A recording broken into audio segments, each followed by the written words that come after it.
Quem atira em legítima defesa é absolvido pelas leis divinas? O que vocês acham?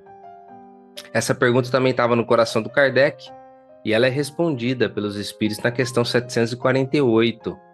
Olha só, os espíritos respondem sim.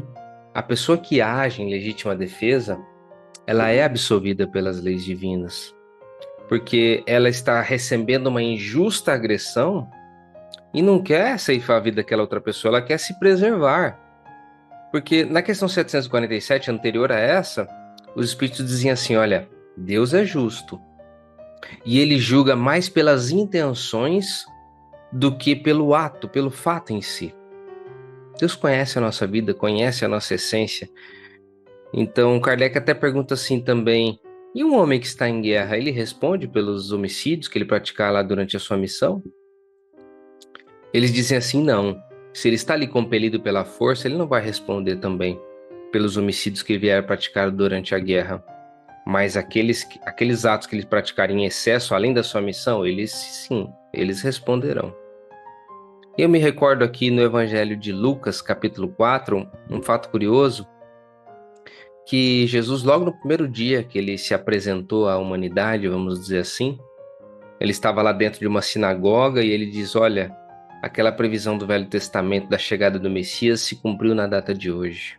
As pessoas, né, arregalaram os olhos e falaram: como assim? Ele não é o filho de José, filho do carpinteiro? Está dizendo que ele é o Messias?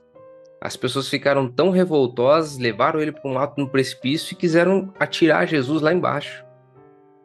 Era uma injusta agressão que ele estava sofrendo. Ele poderia ter atentado contra a vida daquelas pessoas? Poderia. Mas tem uma coisa aqui na questão 748 que vocês vão ver o seguinte, que para preservar a sua vida, ele tem a possibilidade de não atentar contra a vida do seu irmão, e ele deve fazê-lo. Ele não é obrigado, só pelo fato de ele estar sofrendo uma injusta agressão, de repelir essa injusta agressão, se ele pode preservar a vida do seu irmão. Então essa informação ela é preciosa. Que bom que a doutrina espírita nos esclarece, que Deus conhece as mínimas intenções quando a gente pratica algo, não pelo julgamento dos outros, não é? Mas Deus sabe o que está no nosso coração e nós seremos julgados pelas nossas intenções. Que bênção, né? Doutrina maravilhosa. E fica aqui essa reflexão, meus amigos.